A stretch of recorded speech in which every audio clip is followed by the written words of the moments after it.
Hi, my name's Mark Anthony Dubose Jr. I was born July 4th, 1986, and thank you for tuning in.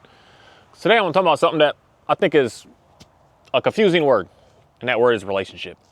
What the heck does that even mean? When someone says, like, I could just put it in the sense of, say, human to human. When you say you're in a relationship with somebody, what does that mean at that moment now?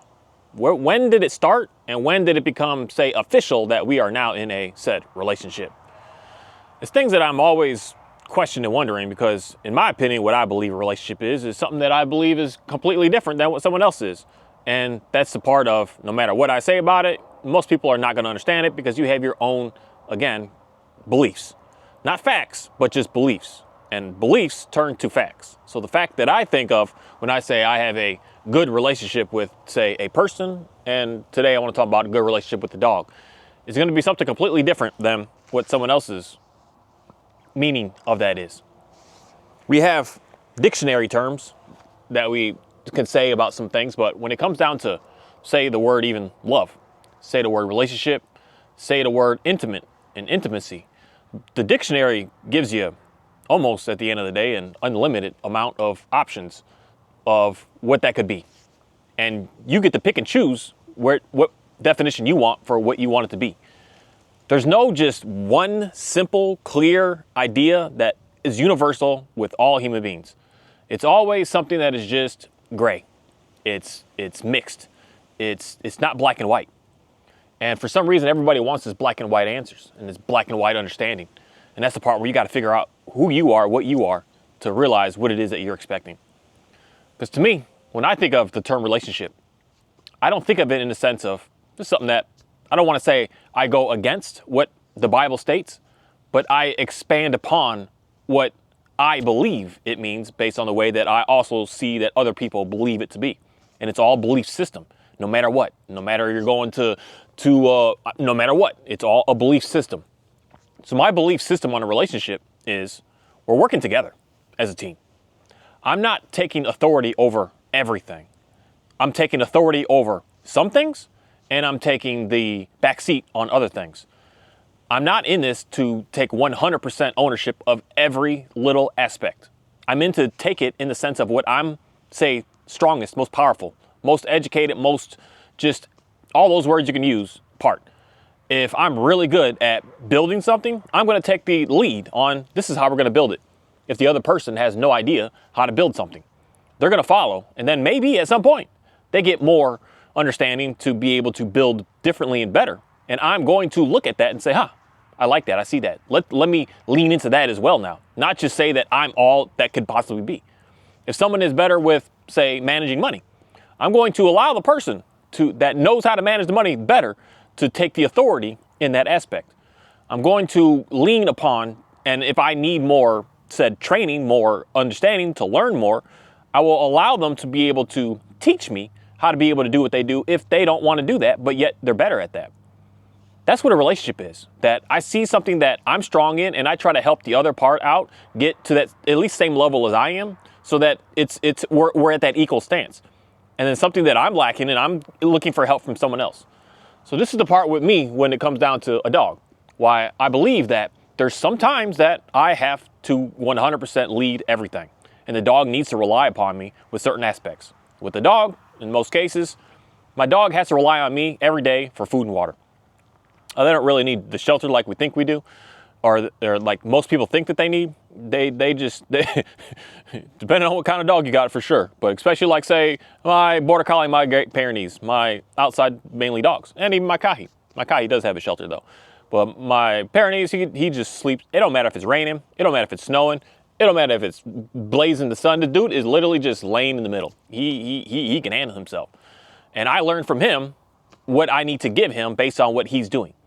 I don't put extra on him to say, oh, poor baby and all this extra stuff. I just give to him what he is cool with.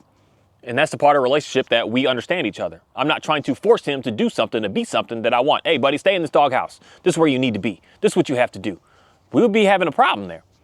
But when it comes down to my animals, I'm taking a lead in certain things, especially the food and the water. And the lead that I take is to constantly keep giving that to them, that they don't have to worry. Then there's other things that they get to take the lead on that they are much better at. And this is why, for me, I'm always going to say this, because I'm kind of dead set on this.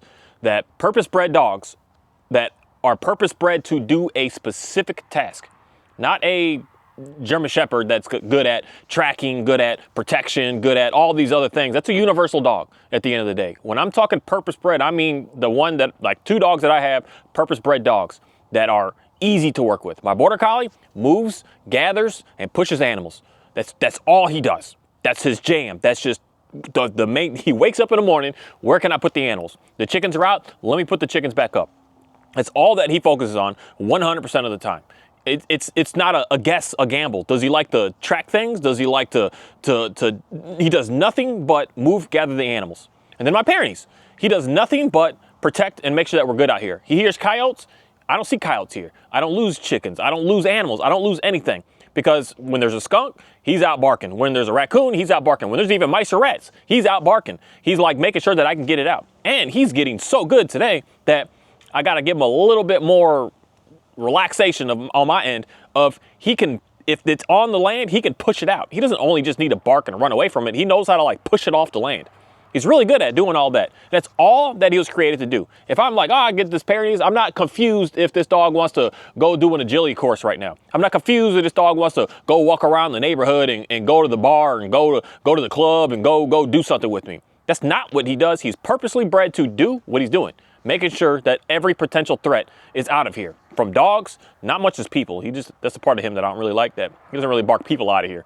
But if someone's walking on the gate, he will bark at them. But if he gets up to them, he just lets them pet them. I'm like, buddy, like you gotta get them out of here. But he will bark. But that bark is enough to scare like a majority of all the people. And that's all that he does. And when you have a dog like that, life is easy. I mean, it's so easy when you put that dog in the sense of. So my relationship with that dog is I see what they need to do. I don't need to train him how to do that. I need to train him what I want from how to do that. That's the biggest thing that I always focus on with those dogs is my Border Collie. I don't have to show him how to move the animals. He knows how to do it. But I do have to show him where to put them, where to stop, how far to go, what's acceptable, when to let off, for instance. Sometimes he's putting too much pressure on and it's kind of like causing him to get a little unbalanced, that I have to say like, hold back a little bit because we just want that. And I have to show him what I want. I don't have to show him how to do it. I have to show him what I want. So I'm constantly having to show them, and that makes life easy. But then when it comes down to these other dogs that are just dogs, they don't have a specific role of what they do. Like my Johnny, my Shepherd mix guy, my Shepherd guy, Kahi, my Dalmatian even. They are universal dogs that do all kinds of different things. They're just like, they're sporadic in what they're capable of being able to do. They don't have this just one thing that's just this their jam. This is the part where the relationship, in my mind, with how I view relationship, really starts to get beautiful and easy. When I don't have to rely on forcing that animal or telling that animal what to do all the time, that I allow them to tell me what they want to do. Because I have to figure it out. My Border Collie, I know for a fact, he's like, I want to move animals. That's it. There's no question about it. But my Dalmatian, do you want to go for a run? She's like, I want to run. Do you want to go for a hunt? We'll go for a hunt. You want to go search something out? Go search something out. You want to, whatever. Some days she just likes to go swimming for some reason. I just want to go play fetch and get a stick get out of the lake. It's so universal that I can't just put her in something and say, now we're good. No, I have to figure out what she's good at, and things that she's not so good at, I have to start to say, show her how to get better at that. That's where I'm now building a relationship. Now I'm in a relationship with an animal. I see where you're struggling. My Shepherd Kahi, I see where he's struggling. He's struggling with getting nervous and scared when people get too close. That's inside of him to be cautious, weary, and suspicious of new people coming around. He's supposed to bark them away. But I can help him to say, hey, we don't really need to do that.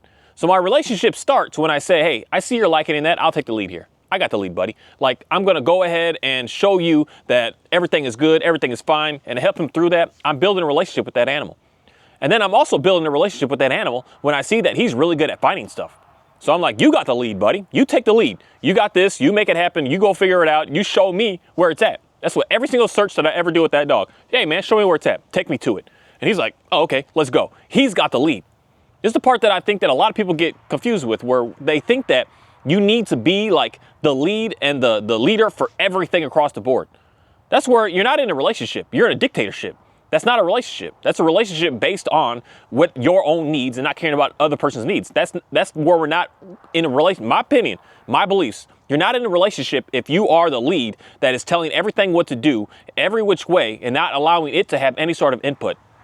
You're not in a relationship. You're in something. You're in an acquaintance. You're in, I don't know what that is, but you're not in what I want to say is a team working together for a common goal. That's what I would say is a relationship. We're working together to be able to get through something so that we can be able to get into a better place in the end. And whoever is the best at that situation is going to be the lead to help us get through this situation right now. That's what I believe is relationship. That's why I'm always going to have a 50-50 sense, especially with a lot of these dogs. Where my Border Collie, it's more like 90-10. He's 90% in control of doing what he needs to do. I'm 10% of just guiding, of saying, this is where I want them to be. 90% of the time, he's taking the lead. And that's fine. Like, he's a perfectly well-balanced dog because he's able to do what's inside of him to do. But these other dogs, I'm at a 50-50 stance. That I'm going to allow you to do something that you need to do, and then you're going to allow me to do something that I need to do. When we're working back and forth with each other that way, that's where we're building the said companionship of the relationship aspect. Where my Border Collie, we're working. I don't snuggle with the dog. I don't hug the dog. I don't sit and relax and feed him treats and give him cookies sitting on the couch. That's not what this animal is. He's an animal that's, I want to say, how do I say this? He got work. He got a job. He's not just this cuddly, let's play, let's hang out, let's snuggle, let's sleep on the couch and lay in the bed. It's not what he's here for. He's here to get something done. So in that sense, it's cool that he is able to take the lead in what I need him to do. And again, that 10% that he gives me, I mean, anybody would be just super excited to be able to have a dog like him with that 10%, where you would think you needed 90%, but I'm telling you, you don't. You don't need nothing. You allow that dog to do what he needs to do, and you're going to see something absolutely incredible. But it doesn't work with said non-purpose bred specific dogs that do a specific task and a specific job that they are doing every single day over and over and over and over and over again. All they do is wake up to do that, wake up to do that, wake up to do that. That's what they do every day, all the time, over and over. Most, like 99.99% of people do not have a dog like that at all, period, anymore. That's done. So that's why still to me today, it's weird that someone would get certain dogs knowing that they do that every day, getting the dog from parents that do that every day and don't give that to the dog every day. You're running into a hot mess. You're running into a sticky situation. That's where some folks really need to like dial it back and realize what you're getting yourself into. But when it comes to these other ones, it's 50-50. My dog is better at this, I'm going to allow them to take the lead. I'm better at this, I'm going to take the lead. I don't need to worry about taking the lead on every single thing. That's the part where I see dogs that just get real, the words I want to use here is just shut down. That they don't know how to function. They don't know how to be. They're so needy. They're so pushy. They're so demanding. They're just evil, toxic little minions, man. They're just like, they're nothing that you really want to be around. But because you're for worst case, allowing the dog to lead everything. And lead every aspect of life, telling you when it's time to eat, telling you when it's time to sleep, telling you when it's time to go to the bathroom, telling you when to do all these little things. Where there's sometimes that I'm going to tell you what to do because I know it's best. I know the schedule. I know what we're doing. I know what's going on. So this is when we're going to eat. This is when we eat. I put it down. This was happening. You're not telling me what to do with that. I'm the one that's taking a lead with the food. I'm the one that's taking a lead with the shelter. I'm the one that's taking a lead with the water. I'm the one doing all that because I'm the one that's able to actually get it done. You don't know how to do that. You don't know how to handle that. Because if the dog ate all the dog food out of the pantry right now, where would he be? Nowhere. He'd be a dead dog because he ate it all and he doesn't know how to bring it back again. I bring it back again, so I'm going to take the lead in all aspects of it. So many of y'all have problems with dogs with this food. I have got issue with my Dalmatian in the sense of she likes to, it's mainly when I'm not looking, and she knows I'm not looking, that she'll try to snatch something from off. I try not to leave anything on my coffee table anyways, because it's just not cleanly to have food scraps or anything around the house in reality, straight up. It's kind of me, my own self, that I'm not up to par what I know I should be doing. But she never, ever gets a chance to say, I got food in my hand, and she never, ever looks at me and even begs to say, can I have that? Because no, this is mine. This isn't yours. Your food is when I give you your food there, and that's it. And for her being so high in her like food craze, food insaneness, it would make sense on why I see many of the specific Dalmatians and specific dogs that are food crazy like that are absolutely insane because they are taking leadership of that. And they can't because they're incapable of making it replenish. You have to be the leader in that. Not this my opinion on certain things with dogs. Certain things that I have to provide that I can only provide, I'm going to be the leader in. And so that means that when it's time to eat, I'm saying when it's time to eat. When it's time to sleep, I'm saying when it's time to sleep. You can go rest and go hang out, but if it's 8, 9, 10, 11 o'clock at night and we're done, you're not up running around and doing it. No, I said it's time to sleep. We're sleeping right now. I'm the one that's taking the lead in all of these aspects. I'm not going to allow the dog to lead that. But then there's other parts that the dog knows what to sniff. I'm just going to take the lead, buddy. I don't know what smells good out here. You take the lead. You go ahead and show me what it is that you want to do. You take me to where it is that you want to be able to experience.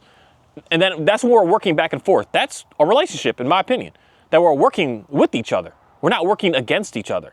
There's some things that I'm going to just say no to, and there's certain things that the dog is also going to say no to. There's certain things here that I'm going to look at and say, okay, I respect that. You put a boundary on and said, I can't do that. I'm not going to do that to you anymore. So I put a boundary on as well of saying, you can't do this, and I'm not going to let you do this anymore. That's a relationship. A free-for-all is the dog just does whatever the heck it wants to do. That's not, I don't know. This is the thing that a lot of people get confused with.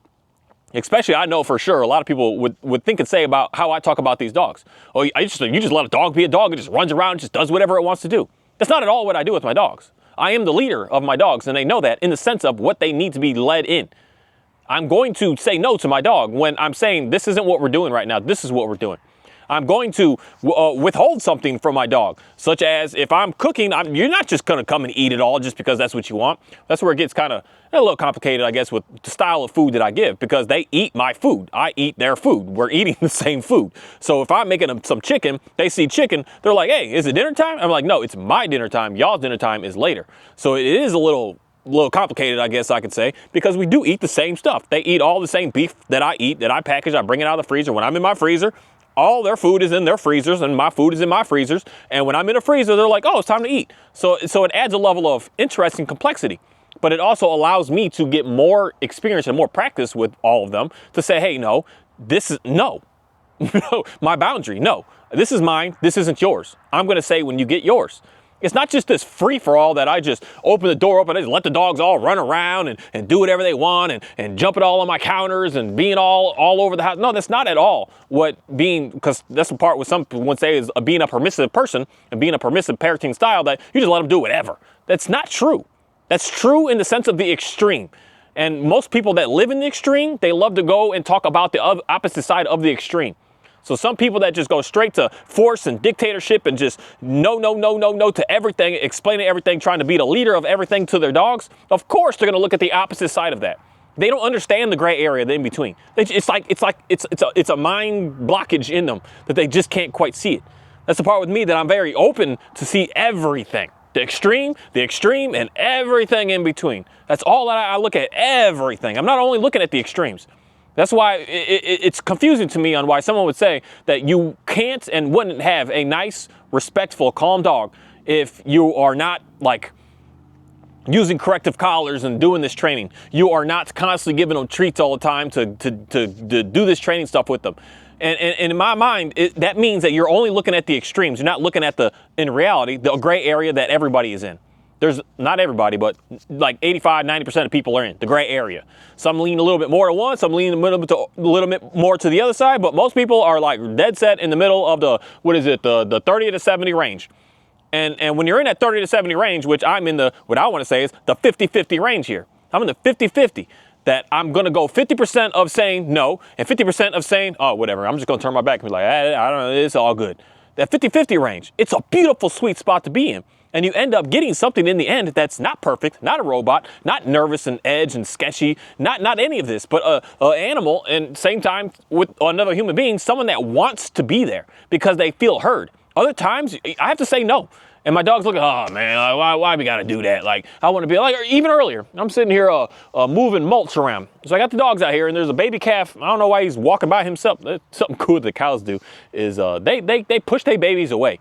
They say, y'all, you're getting too close to me. Go learn how to be on your own for a little bit. So they're literally on one side of the fence, way over there in the front. The calves are on the other side in the front. And Johnny just looked at one. He's like, I'm about to go run after that. And I'm saying, no, we're not doing that. He looks at me like, but I want to go do it. And I'm saying, I don't care what you want to do in this moment. No, we're going to the house. That's not happening. And he's like, okay, well, I can't do that. It's not just a free-for-all. The free-for-all would be, I seen him chasing it, and it's like, oh, yeah, just let him chase it. He's a dog. Just let a dog do what a dog wants to do. No, that is the one side of the extreme. The other side of the extreme is me going back to, let me slap the e-collar on the dog, and every time he even looks at that animal, I just stem him and tell him to lay down, and you don't even move, buddy. Don't even eyeball it. Don't even look at it. That's the other extreme. But my in-between is, I see him run after it. I give him a half a second to see, are you going to stop? Okay, he slowed down. He slowed down. All right, now we're done. Let's go. We're finished. Let's get out of here. And that's the in-between that he understands, because it's weird. I know dogs are so smart. They're so smart in a weird way that he knows he's wrong. He'll run and then he stops like, man, I shouldn't. But it's just instinct that kicks in. Instinct kicks in, and then he gets back into like thinking. He's like, oh, okay, well, I messed up in this moment. I'm sorry. I shouldn't have did that. And then when I see that he does that, we move on. But he's never going to learn if he never is able to do that. He needs that little me just looking the other way stance instead of me smothering him. That's what makes the dogs, in my opinion, just so pushy and just so just not fun to be around at all. When you're not saying no to the animal for certain things that you need to lead in. I'm the one that's leading them with where we could chase and what we could do. I'm the one that's leading them with when we could just freely run and just go do what we want to do. I'm the one that's leading when we're eating. I'm the one that's leading quite a bit of things. And they're the ones that are leading the other side of what they need and what they're good at and what they excel at. I don't need to be the lead of the whole situation. That's where I believe that the dogs have no choice but to give us attitude. That's where I see, like in a relationship of a man and a woman, that's where a woman has no choice but to have to lead for her husband. When he's like, I got it all figured out. You're just a stupid woman. You sit there and you shut up. You don't speak. You don't know nothing. You're not smart enough. I got it all figured out. I'm going to lead it all. You're going to be a lonely, pathetic fool in the end, because every single person is going to want to keep on leaving you. You're just not going to be able to have anything around you. And if they stay, they're staying in a level of forced submission that is just, it's not going to be fun. It's not going to be exciting. You're always going to be nervous. So you have to double down on more and more and more control. You can't just sit back and just chill. It just keeps getting worse and worse and worse. You're not in this in the sense of seeing the best in. You're in it to see the best of yourself. That's the part that I believe is challenging to most people with these dogs. You're in it to see, what can you do for me? As opposed to, what can I do for you? What do you want to do? What do you need to do? What do you want to get done? Where do you want to experience? What do you want to be able to get yourself into? What do you want to experience? Who are you? What do you care to do? Where do you want to go? Where do you want to even sleep? Where do you want to be? What do you want to do? Questions to just ask. And I believe that's like complicated to people, because like, I just tell the dang dog what I want it to do. The dang dog's my dog. It's my property. It's I already said it. My property. I can do whatever I want with it. I don't need to worry about it. You're always going to run into just good enough. You're never going to have just what you're actually seeking and wanting. And for some people unfortunately, some people are just, I don't know how to say this, just messed up in a sense that they get the dog so that they can control it, because everything else in their life isn't in control. So they work person yelling at you all day long. So you go straight to your animal, or worst case scenario, you go straight to your wife, and you just start to apply that same pressure on them, that you need them to feel the way you feel. Locked down, broken down, controlled, manipulated, lied to all the time. So you do that. And if that's what's going on, please stop, have a self-reflection and say, what's going on right now? What's happening? Because it's something that for me, when people say something, there's an interesting comment I just got on my last video. The dog just snapped and put his teeth on or bit somebody. It doesn't just happen. You're not paying attention to what's going on before then. Why did the dog get to that point? Because that's the last key part of the sequence. There's so many steps before a dog has to bite that he's saying to you, he's screaming to you, hey, buddy, I need this. Help me with this. And you're just like looking away, like, oh, that dog's perfect, dog's fine. And then the dog ends up biting because he's screaming to you, I need help. I need help. This is the thing with Hamakahi. I realized he needed help. He's not the leader in the sense of, I'm scared right now. I need you to take the wheel, man. And so he would show me every time. I would see his head do something. I see him do something. And then that's how every time he's never had the opportunity to bite somebody, because I could see all these little things that he's doing to get to that point. He starts showing teeth, and I'm like, oh, buddy, let's go over here. Like, let's just get some distance. We're fine. And he's like, oh, okay, cool. I don't need to do that. But when you're not paying attention, my dog would have bit 100 people by now if I'm not paying attention to him. It's watching to see what he's doing. That, in my mind, is not caring about the needs of that dog, what it's saying that I'm struggling in. and you not taking the leadership position in that, allowing the dog to just lead you, and a dog is going to lead you to failure because that's just what they are. That dogs are just dogs. They're animals. They don't know how to process something that's happened before in the moment. They're in the moment living. Where I can say, I saw this happen, let me do something about it now so that it doesn't go back to that. The dog can't do that. We as humans can. So that's the times that we as humans need to be leaders and being aware and paying attention to what it is that we see and not just brush it off. Oh, it's okay. Your dog is nervous. Your dog is nervous. You can't just say to it, don't be nervous. It is what it is. It just is what it is. And most people are just like trying to push it along. Like, I don't need to validate that. Now my dog is scared. I see its hackles up. I see this. It's an involuntary response that's happening that you need to pay attention to. And then when you see that, you can say, okay, well, what do I want to do now? As opposed to just, you'll be fine. You'll get over it. It doesn't work that way. It doesn't work that way. He needs a leader or she needs a leader in that moment. And most people don't be the leader in that moment. You just, you run away from the scenario. So there's times that you need a lead and there's times that you need to just shut up and sit down and allow the dog just be the dog. And you're going to find an absolutely beautiful balance with your animals. Thank you. Yeah, Oreo? Can you come here? I said Oreo, not Johnny, but now you jumped over both them fences. I appreciate that. You can come. That's the thing about this Johnny. He behind that fence. I could never contain this dog. He was the hardest of the hardest. I used to have to put him in his in this very secure kennel, and he would break out of that. So I had to like reinforce it with all kinds of crazy madness. And at this point today, he could jump over these fences. And because the fence he's behind is actually, it's like a 5-foot fence, but it's bent down a little bit. And he can, I call him, he'll jump over it. And he likes to jump all the fences in reality. I don't know what it is by him. He just likes jumping over stuff. So I just let him do it. It's something that in reality, I was trying to be the leader of never, no. And he's like, I got something in me. I just like to jump, man. I don't know what it is by him. He loves jumping fences. If I'm walking back here and the gate is open, he literally would jump the fence right next to the open gate just to jump. He just likes to jump things. And the more that I let him jump things, the more I actually coached him and showed him it's cool to jump things. He don't want to jump nothing anymore without me saying to jump it. Now he stays behind everything. He never just goes on his own. He waits for me to say, okay, let's do this. Certain things like that. I could be the one that say, I want to be the lead of, you can never do that. And I was getting nowhere. Whereas I put it in, actually, I want you to lead me. What's the way that you want to do this? How do you want to make it happen? And he started jumping stuff as he already was. And now I've been able to use him and use it in a way of now we're working together as a team. We're not working against each other because the whole time I was working against him. So certain things like that, small things like that around your day, all day that are going on, that are happening on why, in my opinion, the relationship is broken because you're not listening. So why should they listen to you? That's the thing that a lot of people struggle with, and a lot of people think that you could just force your will upon the dog and it's going to do what you tell it to do. It just doesn't work that way. It doesn't work that way. That works that way like with me with my Border Collie here. I can force my will on him. You better get out there and go chase those cows. You want to know what he's going to do? He's going to go out there and chase those cows on 10 mode because that's what he wants to do. That's what he's already capable of doing. And if I told him I'm trying to force my will on him to, you could never do that again. Oh my goodness, I would have probably been bit in hospital with surgery already because he would have started, he'd go crazy. Pay attention to the eyes of these dogs, people. The eyes of these dogs they go insane when they can't do what they need to do, what they absolutely need to do. Not what they care to do, not what makes them feel good, but what they need to do. That's why, again, purpose-bred animals are easy. They're easy. They're just so easy to work with. It's these ones that are just, I don't know. I don't know what they like. I'm not sure what they really care for. That's where you have to start asking, what do you want to do? What do you want to do? That is the first words that I even say it out loud every time I get a new dog on the leash in my possession.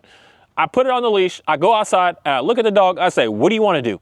The dog just stops and it looks at me. It's almost as if it's understanding the language that I'm saying to it.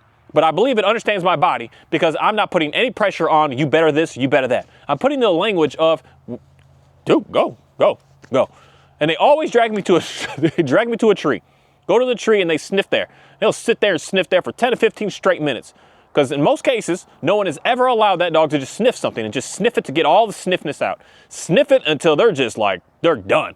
They stop, they always shake, and then they look back at me and they're like, huh, like, you listening to me. So, okay, now where are we gonna go? So now when I go to the next thing, they're not in this rampage to pull me anymore. They're slowing down. And then I get close to it, and then they start to pull a little bit, and I just let them sniff again. Sniff it all out, buddy. If we're here for 30 minutes, we're here for 30 minutes. I'm gonna allow you to just smell this pole. I will circle around it for you so that you can just get every little sniff out that you could possibly sniff out. And then it just starts to turn into just, the dog's like, I'll walk with you. And then I'll stop when I can see that the dog wants to stop. That's how all my dogs are today. When the ones I take out to walks places, they stop, they look at me, and I'm like, okay, you want to smell something? And then we just stand there and smell it. And I'll stand there until they're done. They're done until they're complete. Then there's other times later on, yes, that I'm just like, okay, let's go, come on. Like we're not gonna sit right here for 15 minutes. And they're cool to do that because I still allow them to be able to get some of it out. And then they're cool with shortening it. I don't need to be there for 30 minutes anymore. I can be there for 3 seconds. And then we just move on because they've gotten that out. That's simple things that most people just don't do. You think that you need to control that dog. You can't this, you can't that, you gotta this. You don't know what the dog is looking to do. You have no idea. You have no idea. And that's where you have to ask them, what do you want to do? That's, in my opinion, what relationship is. Working with each other, not against each other. And most people that I see, y'all is working against each other with your dogs. Your dog is just, it's fighting you. It's fighting you. It's got nothing to do, it doesn't want to be anywhere near you. It don't want to listen to a single thing that you have to say to it. It's doing everything in its power to just get the heck away from you. What's up, Johnny? Johnny. Is someone up there? Hi, big man. You finally gaining the weight that I need you to gain. But that was the biggest thing about this dog here, Johnny, man, is when I first got him, I didn't care at all about what he wanted. Nothing. It was about what I'm telling you to do. And that's where me and him was fighting. And now I asked Johnny, what do you want to do? Because even a simple question that I ask him when I'm outside and I go back in the house, do you want to come in? Sometimes, and in reality, most of the cases, he just looks at me and he's like, I just want to stay outside. Stay outside, buddy. I don't care. Like, it's cool. And then other times because I know now today, because I've been asking it, I've been waiting and asking. And now when I go inside, if he wants to go in, he instantly comes in the house. Otherwise, he just stays out. And I'm like, stay outside. And when I go out to check on him to say, hey, buddy, you want to come back in? He's like, oh, okay, I'll come back in. He's just sitting on the patio. My dogs just like to sit on the patio outside. I don't know what it is, but Ophi doesn't. She likes staying in the house. She's a house dog. I think it's the differences of the coat of hair. The longer coated hair dogs, they like being outside. The shorter coated hair dogs, they like being in more heated and air conditioned areas. It's just something that I've been experiencing because even my other dogs are like that are shorter hair. They like being inside. And when I don't run the heat in the house, they're cold inside. Then they're like, well, I'd rather just go outside. So then they will stay outside if I don't run the heat in the house. But I just give him the option. You want to stay out, stay out. And I just see the little things that just get better and better and better with this dog. Little things just start to turn into just an amazing experience with them. I'm officially now, this past year, worrying about or being in a relationship with this animal, as opposed to it just being me telling it what to do all the time and not giving them a choice about the matter of anything. I never gave them an option. I said, this is it. That's all you can do. This is how you need to be. This is where you need to go. This is what you got to make happen. Now I'm like, what do you want to do, man? Where do you want to go? And I just see something completely different. That's what I believe is what a relationship is all about. Working together, not just being a leader in 100% of things, thinking that you got it all figured out. No, nobody got it all figured out.